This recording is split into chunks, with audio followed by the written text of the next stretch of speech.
Well, when you talk about learning about sales, it comes down to these things: winning new customers, growing the ones you have, differentiating yourself from the competition, making price irrelevant.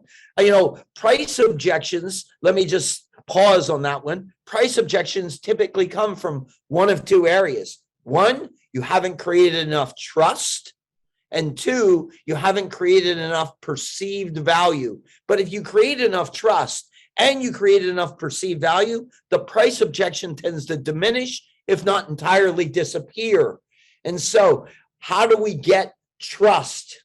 Let's do it real elementary, real simple. When you care more about the customer than you do about the sell, you will sell more than anyone else out there. And perception of value, what we're looking for there is understanding that the very first time that someone decides to do business with you, they don't do it based on real value. They do it on the perception of value. Let's do it personally. I am a sales trainer. If somebody decides to hire me to come into their company and train their salespeople, the very first time they make that decision, they don't know if they're going to get markedly better results on the sales side of the house, but they engage me based upon the perception of value. And so what we have to do is not just deliver on the promise, but we have to create that perception of that ability to deliver on the promise. And we don't find people working very hard at that.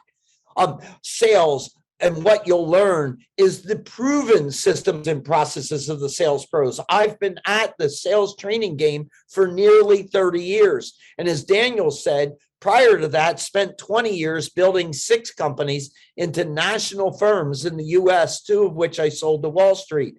I know what works. I'm not a theory guy.